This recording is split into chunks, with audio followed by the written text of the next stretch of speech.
亲爱的弟兄姐妹，大家平安。在耶稣基督复活的主日，愿神的灵再一次的临到我们当中。今天是圣灵降临节，盼望我们的祷告，盼望我们的敬拜，盼望我们的礼拜，能够蒙神圣灵再一次的恩膏。一个基督徒如果从未曾真正的体验到、经验到圣灵的同在，我们的信仰会变成非常的抽象，非常的思考性。经历圣灵是一个基督徒蒙恩的一个非常重要的一个确据。它不只是记载在圣经的里面，更重要的，它会延伸到基督徒的生活。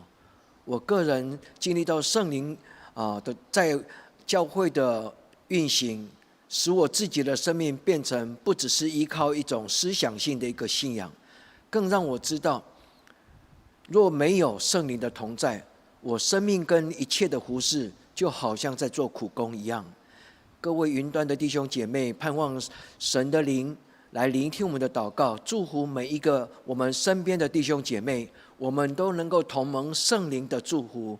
因为这是我们复活的主耶稣基督所应许给世世代代的教会跟他所拣选的所有的基督徒。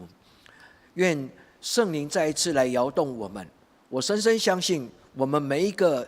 今天一起做礼拜的弟兄姐妹，每一个人都早已经蒙圣灵的充满，而是我们必须要经常的、时时刻刻的去警醒，也渴慕圣灵与我们同在。领受圣灵对我们来讲是非常重要的一个真实的信仰的一个确据。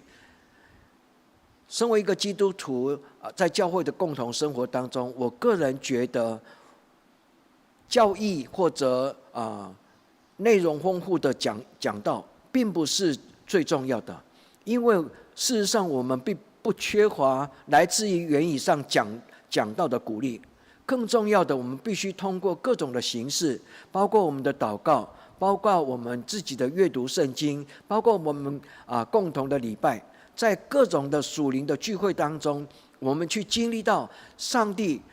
圣灵内住在我们生命那种实实在在、真真实实的一个经历。盼望今天是2020年的圣灵降临节，圣灵再一次的造访每一个我所亲爱的弟兄姐妹，你们的生命，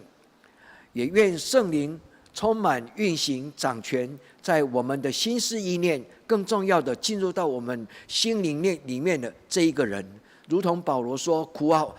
在我里面有一个人。”愿圣灵的同在，让从今天开始，里面这一个人，因着圣灵的教导，我们逐渐的长大成人。我们在圣灵的帮助当中，我们大蒙其利。那今天我要跟大家分享的经文，它谈到什么呢？我引用了2段的经文。第一段是哈该书，他说：“神的殿后来的荣耀会大于前的荣耀，因为神要将他的平安放在圣殿的里面。”我要用这一段的经文来跟大家分享，跟大家一起来做一个祷告，呼求圣灵进到我们心灵的内殿，让我们的生命里面这一个礼拜堂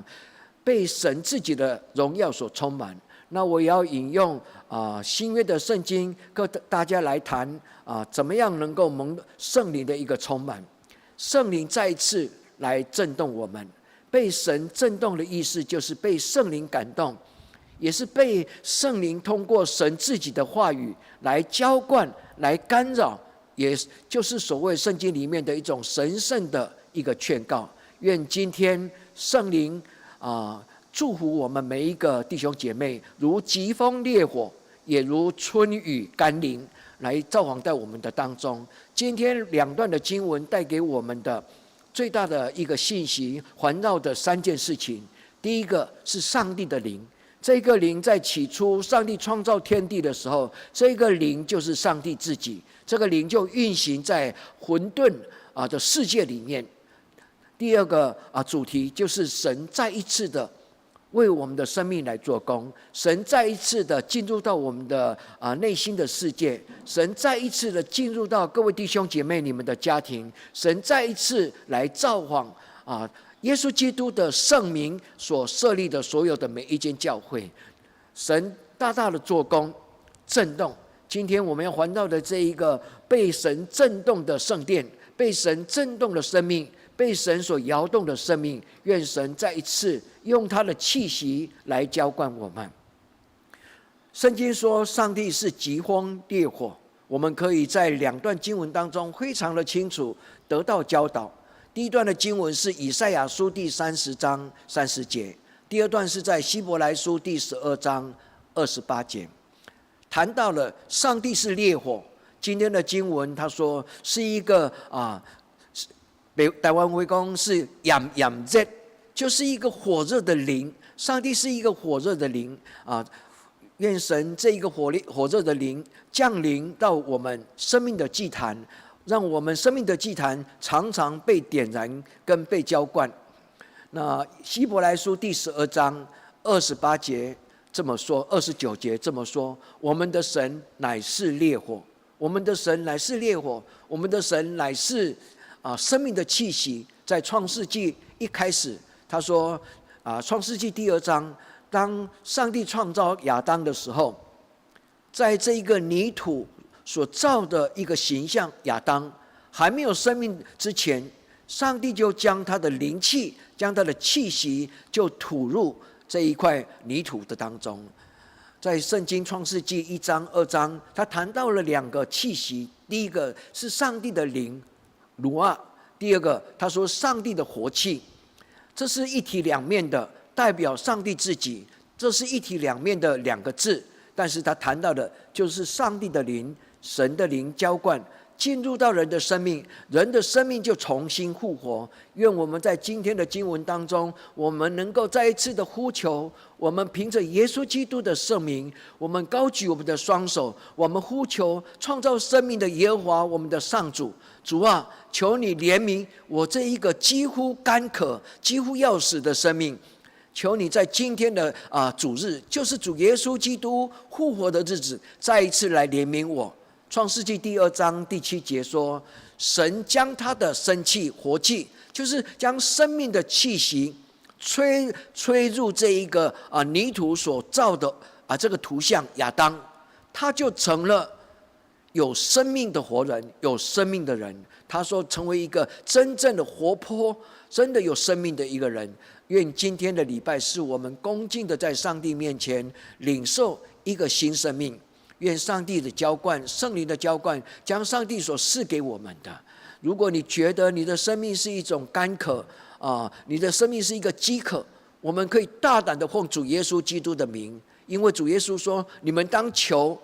你的父必将这一切赐给你们。我们当靠着耶稣基督的名来呼求，我们呼求跟神说：神啊，我需要你的气息，就如同这几年、这2年。这个新冠肺炎在全世界的感染，人最需要的其实就是一种活命的气息，活命的气息。当人生重病的时候，那时候连一口呼吸都是非常的吃力。愿圣灵将上帝的灵气吹入我们，就如同上帝将他的气息就灌满了整个地球，天地之间，让人免费的，让人白白的得着，能够让神的灵气进入到我们的生命的当中。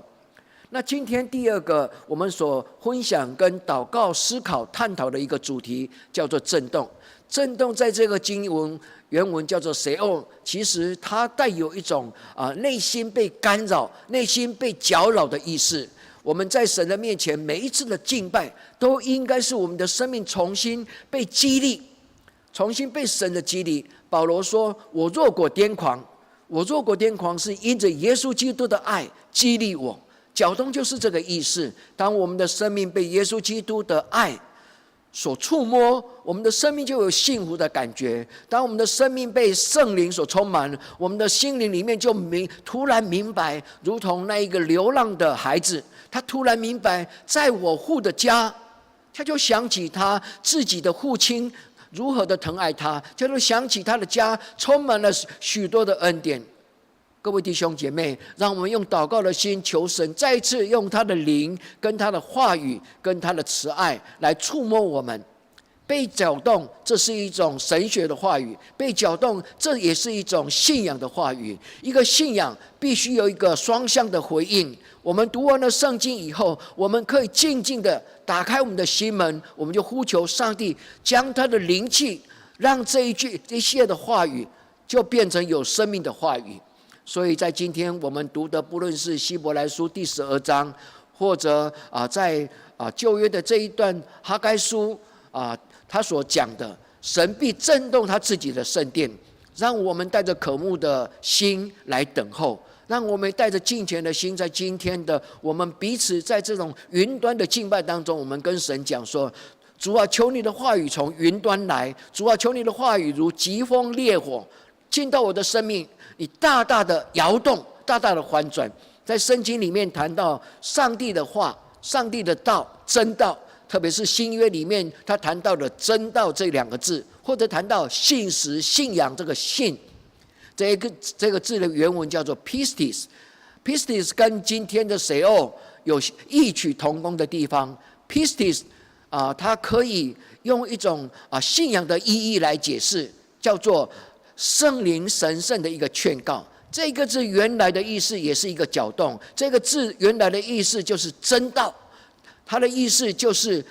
当神的话语被打开，它就有说不尽的活力，好像气泡水，那个气泡就从里面跑出来。这也是圣经里面说，当活水江河在我们生命里面翻转的时候，神的灵运行在我们的当中，就是充充足足带有能力。各位弟兄姐妹，愿神的话语亲自带给在云端的弟兄姐妹，没有一个人从今天开始成为一个软弱的，或者成为一个不冷不热，反而在今天圣灵降临节，我们重新点燃了生命的祭坛。我们跟耶稣基督呼求说：主耶稣基督，求你怜悯我，照着你的应许，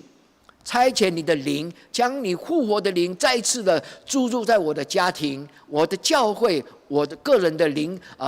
的里面，让我好像2000年前的使徒一样。路加看见使徒如何在罗马的那个世代，如何去翻转了整个罗马的帝国，所以路加在他的整个使徒行传这一段的门徒的活动的历史记载当中，他听见了当时的世界带羞辱或者羡慕或者嫉妒当时的门徒他们身上所带有的能力当时的罗马人就称这一群耶稣基督的门徒说，这是一群搅乱世界的人。这是一群搅乱世界的人。搅乱这个字，它英文被翻译成 turn the world upside down， 意思就是一个翻转世界的人。是的，神所拣选、神所差遣、神所重用的每一个他的仆人，没有一个人是卑微软弱的。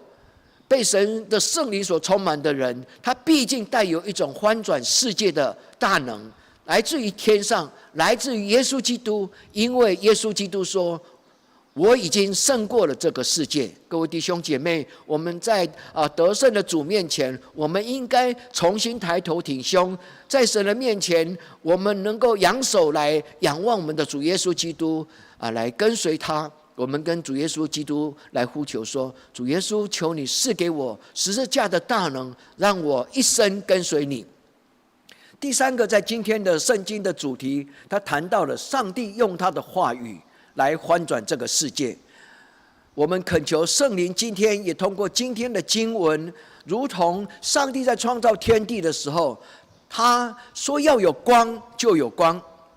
各位弟兄姐妹，神是用话语来创造这世界，神也是用这些话语通过圣灵来改造所有在黑暗当中的人，带我们脱离黑暗的权势，进入到光明的生活当中。所以今天的礼拜是我们再一次，当我们聆听神的话语的时候，我们在心里面说阿们。当我们聆听今天的圣经的话语，我们就在神的面前再一次的分别为圣，将我们的心门打开。我们恳求圣灵将神的话语一句一句的写在我们内心的圣殿的里面，如同在西乃山上，上帝用他的指头将他的话语一句一句的写给摩西。各位弟兄姐妹，让神的话语首先翻转我们的生命。我们的生命如果不被翻转，我们不可能有翻转世界的大能。我们的生命必须要首先被翻转。如果我们的生命没有真实的被翻转，我们甚至也没办法成为一个享受福音大能的基督徒。愿圣灵今天用他的话语来翻转各位弟兄姐妹，你们的家庭，你们个人的生命，特别是你内心里面的心思意念。所以今天我带来2个祷告，与各位弟兄姐妹一起来分享，我们终其一生来学习。首先第一个，我们要愿意让神来掌权。我的生命需要让神来掌权，所以让我们首先跟圣灵说：圣灵，我将我的生命全然的仰望在你的手上，求你掌管我的心思意念，求你今天来震动我的生命，如同你在希伯来书所应许的。神啊，求你震动我的生命，求你如同先知哈该所领受，上帝必让他的圣殿重新得到荣耀。愿神的荣耀遮盖在我的生命当中。撒母耳他领受神的差遣，他为了一个即将被神所使用的仆人扫罗，所以当耶和华差遣撒母耳去找扫罗的时候，扫罗还是一个平民，但是神赐给他圣灵的同在。撒母耳记载说这么的记载当时上帝的作为。他说当时耶和华的灵降临在扫罗的身上，扫罗就变成一个新的人，焕然一新的生命。记载在撒母耳上10章第6节跟第9节。各位弟兄姐妹，让我们用这一个曾经发生在一个神所拣选的仆人身上的这一种应许，我们在神的面前摆上自己，说：神啊，虽然我是一个平凡的人，但是只要你的灵，只要你愿意使用我，我愿意被你所差遣。愿你的灵降临在我的生命当中，让我成为一个新造的人，如同耶稣基督的灵进到每一个生命当中，那一个人就成为新造的人，旧事已过。因为现在活着的不再是我，乃是耶稣基督在我里面活，赐给我一个正直的灵跟清洁的心。各位弟兄姐妹，让我们一同归荣耀给上帝。我们要成为一个荣耀的人，我们要穿戴神的荣耀在我们的身上，如同上帝将他的荣耀放在耶路撒冷的圣殿。今天上帝要将他的荣耀放在我们每一个弟兄姐妹的家庭，跟你内心深处，在我们的内心深处要求得深，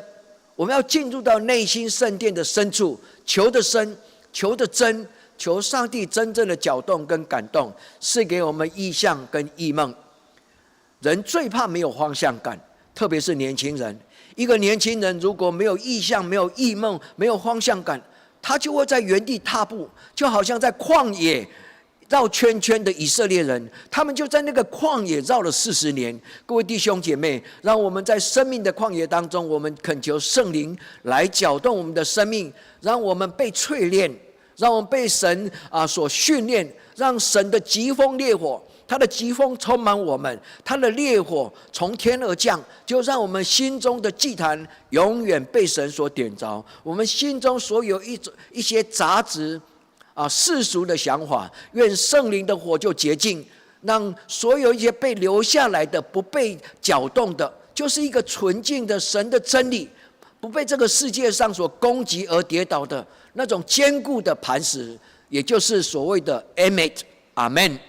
当我们说阿们的时候，这个字就是真理，这个就是一个不动的国度。主耶稣基督说，我来就是传这个阿们的国度，就是天国。各位弟兄姐妹，愿我们在今天共同的敬拜，不只是领受神话语的教导，今天的敬拜，我们不论在何处，我们共同的宣告，神必掌管这世界，神必翻动搅动这个世界。也愿我们共同祷告，为你们自己的教会祷告，为你们自己的家庭祷告，不论在何处，在云端，在天涯海角，愿神的荣耀就充满在每一个基督徒，让每一个基督徒因着上帝自己的荣耀，不是我们荣耀神，而是神荣耀我们；不是我们荣耀神，而是我们神荣耀我们，神将他的荣耀放在我们的生命当中，让这一个弯曲悖谬的世代，我们身边的亲友，他们就讶异说：这么糟糕的人，他怎么会有完全不一样的新生命？归荣耀给上帝。宁可让我们的亲友说，这么糟糕的人，他为什么有这种的尊荣的新的生命？因着耶稣基督所带来的福音的缘故，不是我，而是在我里面活着的那一个灵。各位弟兄姐妹，这是我们今天的呼求，也是我们今天的祷告。愿神的灵充满你的家庭，也充满了神所为你预备，你属于上帝也属于你的那个教会。愿神的荣光就充满它。我非常的喜欢这一句话，愿普天之下所建立耶稣基督的教会，都应该被这两件事情所充满。哈该书第2章第9节说，这个圣殿后来的荣耀必大过于先前的荣耀，这个圣殿后来的荣耀必大过于先前的荣耀。阿们。这一个卑微的人，无用的人，这个世俗的人，神的荣耀改造了这个生命，这个人的生命的荣耀要大于之前属于人的生命，因为今天的荣耀是神的荣耀，不再是人的荣耀。神要让我的生命成为被平安，一个平安的记号，平安的一个见证。各位弟兄姐妹，愿神的平安与你同在，这是耶稣基督所应许的。他说：愿你们平安。愿上帝的灵在今天主日来再一次的欢动我们，再一次 do it again。 各位弟兄姐妹，我们的生命必须要一次一次的翻转。我们的教会是在一个乡村，我们在农村有许多的农夫的家庭，务农的家庭，有时候我们会当农作物把它晒干，不论是在晒稻谷，不论是在晒花生，不论是在那个萝卜切片，要成为一个萝卜干，我们必须一次一次的去翻转，让它能够得着阳光的曝晒。那个阳光就让这一个被曝晒的这个农作物就变成一个很纯净的，是一个将来不再会朽坏的一个植物性的一个新的一个成品。各位弟兄姐妹，愿神在我们的生命当中用他的疾风烈火来翻转，让我们的生命能够成为不朽永存。不朽永存是这现代人比较少讨论跟探讨的。其实自古以来，所有的文化宗教一直都在探讨一种永恒的生命跟不朽的生命。可惜在这一个21世纪这个世代，人只看眼前，人变成短视近利。我们金钱所求的就是今天的幸福，今天的享受。各位弟兄姐妹，我们为了不朽跟永恒的生命，有时候我们必须背负重担，背负代价。主耶稣说：你要背起你的十字架来跟随我，就是这个意思。各位弟兄姐妹，让我们在神的面前昔在今在永在的神。再一次的意思就是，神是做旧事的神，但是神也是做新事的神。神在旧约的世代，他为了他的子民所做的事情，他今天也必然再重新再做一次。所以当这一句话告诉我们再一次的意思，就是说创造天地的时候，上帝用他的话语搅动了混沌不清楚的天地。神说要有光就有光，神说让沧海跟陆地分开，神用他的话语就造了一个有次序的一个宇宙。各位弟兄姐妹，我们的生命也是这样子。愿在这个新约的时代，主耶稣基督复活的灵来搅动我们的生命，让我们在上帝的面前，我们与神同工。当我们的生命被搅动以后，当我们的生命被翻转之后，当我们的生命蒙恩之后，我们必须白白的得来，也白白的舍去。这就是耶稣基督所吩咐彼得的一种使命感。所以彼得他终其一生，最后为了使命而钉十字架。各位弟兄姐妹，愿翻转我们的圣灵跟神的话语在我们的肩膀上，我们背着神的话语到普天之下来翻转我们身边被黑暗所捆绑的我们身边的人。这个圣殿在哈该书说，圣殿后来的荣耀将大于先前的荣耀。这个圣殿刚刚我有跟各位弟兄姐妹分享过，它应该有3个不同的阶层的一个圣殿。首先，最个人性的阶层，这个圣殿就是每一个弟兄姐妹我们内心里面的这个圣殿。我们每一个人生命里面就有一个小小的上帝国，因为耶稣说，天国在哪里呢？天国就在你的心里面。天国这一个在我们心里面的圣殿，就是圣灵所居住的圣殿。各位弟兄姐妹，愿圣灵洁净你的生命，让你内心的圣殿充满了荣耀。第二个，我们的家庭或我们的教会，就是另外一个单一的一个荣耀的圣殿。所以要为你自己的家庭祷告，也要为上帝所帮你安排，让你生命得到喂养的你的原生的教会。你要为你的母会，为你的教会祷告，让你的教会成为神的荣耀所充满的教会。如果教会的有100个人，每一个人都如同一根蜡烛，如果教会只有100个信徒每一个弟兄姐妹都真正的为主发光，这100根的蜡烛将会成为一个何等的荣耀焕发的一个教会。各位弟兄姐妹，不要看清自己。那最后呢，我们今天能够在云端上一起做礼拜，我们必须了解，在普天之下我们共属耶稣基督，在普天之下我们同属一个教会，这个叫做耶稣基督在普天之下共同的教会，这个是耶稣基督的肢体。各位弟兄姐妹，那第二个呢，在我们今天的感动当中，我要邀请各位弟兄姐妹，我们一起跟神祷告，我们跟神求说，神啊，求你怜悯我，不让我再作为一个软弱干渴的一个基督徒。主啊，求你在今天的敬拜当中，在今天的主日当中，你的圣灵再一次造访，如同2000年前圣灵进入到马可的家里。2000年前，当圣灵进入到马可的家里，那一些在马可的家里面同心聚集着等候圣灵的那一群门徒，就被圣灵的火跟圣灵的风所搅扰，他们就讲起了方言。我们经常的读这一段的故事，也羡慕今天此时此刻，神必再一次进到我们的生命当中，让我们领受圣灵，让我们在神的面前将这种没有价值的、没有办法长存的生命，我们就摆在神的面前。我们跟神说：神啊，你将我生命当中一些不重要的垃圾，主你帮他拿掉。历代记上29章第15节。他谈到人生命当中有许多其实不是重要的、枝枝节节的东西。他说在世的日子如同幻影，没有长存的指望。他谈到是人经常在这个属世的生命当中追求的东西是短暂的。各位弟兄姐妹，让我们在真理跟圣灵的里面，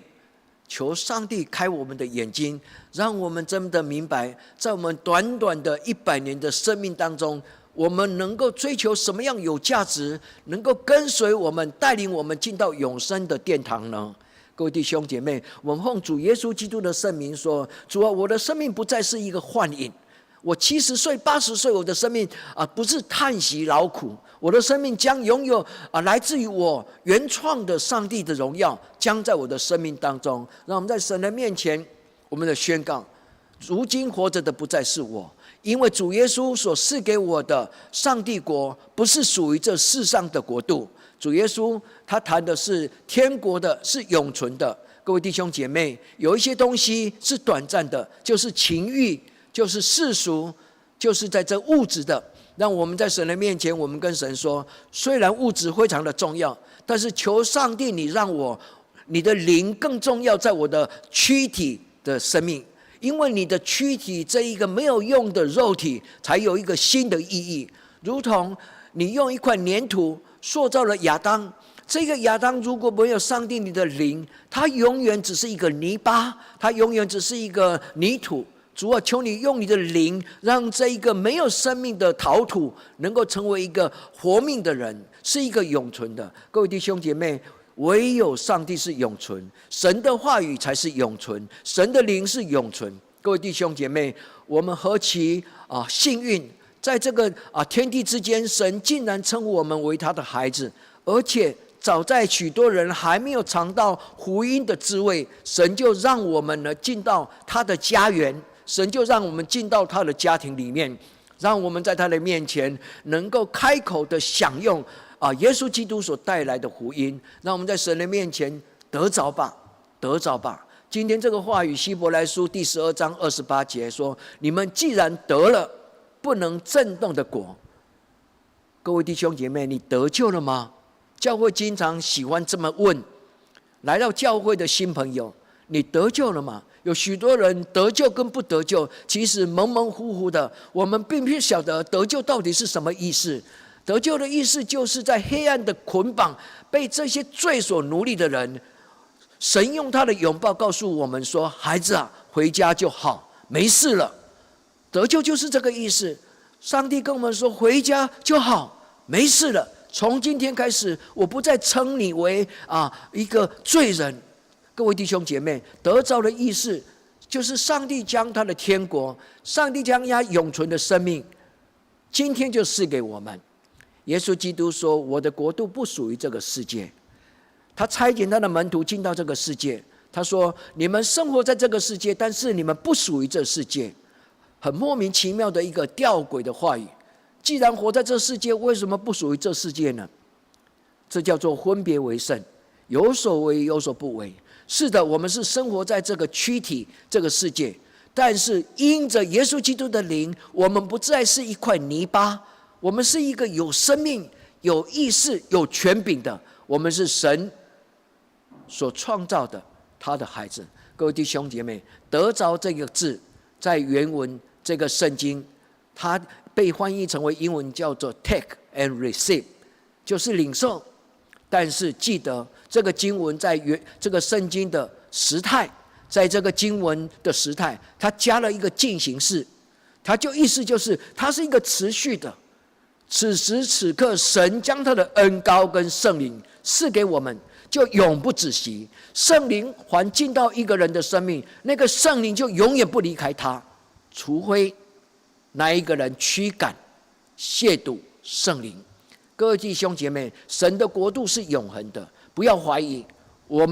当我们领受圣灵之后，我们的终其一生就不再孤单。各位弟兄姐妹，相信这一句话的应许，从2000年前直到今天，凡得着的人，他就必成为得胜的人。让我们在今天的祷告，我们在神的面前来领受。我们跟神说：神啊，我听见了你的话语，在以赛亚书66章。以赛亚书经常被人家形容成为一个圣经的浓缩，因为它有66章，就好像圣经有66卷。所以许多人喜欢这么解释说，以赛亚书的它的信息就好像整本的圣经有头有尾，它是贯穿了整个圣经的一个信息，用这样子来诠释以赛亚书所带给世人的信息。在那个圣经里面的信息，有许多是黑暗中的亮光，有许多是在旷野当中上帝开道路开江河，有许多盼望的当这个世界不再有光，我要做你们的光。各位弟兄姐妹，这就是以赛亚在一个弯曲悖谬的时代，神所赐给他一个盼望的信息。以赛亚书66章最后要结束的时候，上帝通过以赛亚的嘴巴，他就讲：我要创造新天新地。何其的像启示录不是施洗约翰，是约翰使徒约翰，他就是传递了圣灵的声音说不再有哭泣，不再有哀伤，神要创新天新地。各位弟兄姐妹，这就是神历代的应许，今天也必创造新天新地。上帝说：我要让这个新的世界在我的生命在我的面前是永存的。我们就按着我们自己的手跟神说：神啊，让我从今开始进入到你永存的世界。主啊，让我不需要再担心世界末日。主啊，让我带着平安，带着应许，我不再担心世界末日。因着你所赐给我的新天新地，必将是永存的新天新地，而且我的世世代代，你所赐给我的孩子后裔，你所赐给我的家族新的名字。主耶稣耶和华你必让我们进入到你永存的国度。我深深的相信，一人得救，万人得救；一人得救，全家得救。各位弟兄姐妹，让我们宣告：从今天开始，我们有个新的荣耀的名字，它叫做基督徒。让我们在这个荣耀的名称当中，我们与耶稣基督同行，直到世界的尽头。让我们与耶稣基督同行，直到世界的尽头。亲爱的弟兄姐妹，让我们一起呼求，今天在云端圣灵降临在我们的当中。不论你在何地何处，愿圣灵与你同在。我们同心来祷告。亲爱的圣灵，我们奉耶稣基督的圣名来呼求你，来恳求你，来邀请你。亲爱的圣灵，我们奉着耶稣基督的圣名，我们呼求你，我们恳求你，我们邀请你进到我们每一个弟兄姐妹的生命当中。你首先进到你的圣殿，再来你进到每一个弟兄姐妹的家庭，求你也进到每一个今天我们共同聆听神话语，也发出阿们的祷告的弟兄姐妹。愿你的灵掌管我们的生命。从今天开始，我们不再是一个软弱的基督徒，从今天开始训练我们成为一个有主张得胜的基督徒。感谢你，愿你的荣耀在我的卑微的生命当中彰显，愿你的荣耀在我这一个被遗弃的生命当中得以彰显，让你的荣耀在我的身上被我身边的人来看见，说这一个这么不配的人，为什么他的生命完全的不一样？我们归荣耀给赏赐我生命的主耶稣基督。我们在你的面前同心祷告，奉耶稣基督的圣名求，阿们。